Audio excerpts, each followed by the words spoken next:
Dans cette séquence, nous allons voir la formule 4 pour la fonction exponentielle. Et pour cela, on va considérer deux nombres réels a et b et on aimerait calculer exponentielle de a sur exponentielle de b. Alors pour pouvoir faire ceci, avant de vous donner la formule, on va la démontrer en utilisant toutes les formules précédentes qu'on a vues.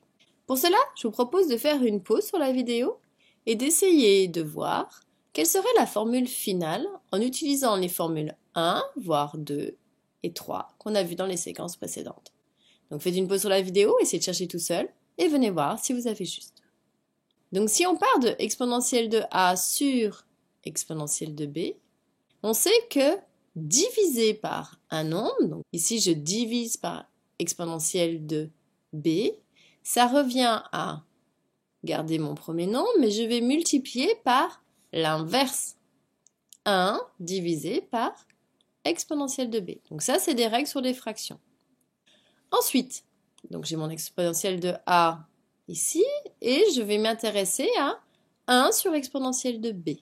Ceci, ça me rappelle la formule 3, qui dit que l'inverse pour une exponentielle, c'est multiplié par l'exponentielle en prenant l'opposé de la puissance. Donc c'est multiplié par exponentielle de moins b.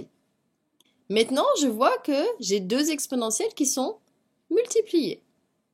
Si je multiplie deux exponentielles, ça me rappelle ma formule 1, qui dit que si je multiplie deux exponentielles, ça revient à faire la somme des puissances.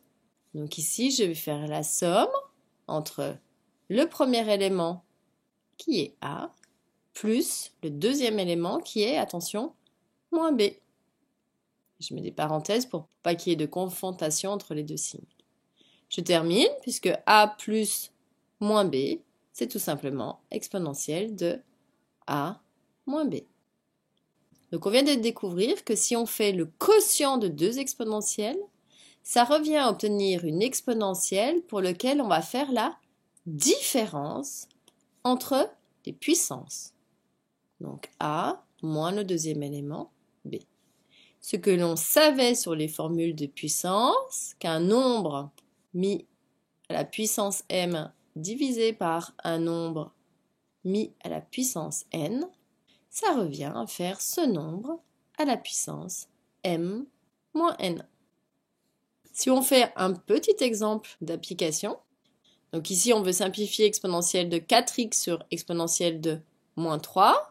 Donc d'après ce qu'on nous a dit, si je fais un quotient entre deux exponentielles, c'est de faire une exponentielle qui va faire la différence entre la première puissance qui est donc 4x moins la deuxième puissance qui est, attention, moins 3.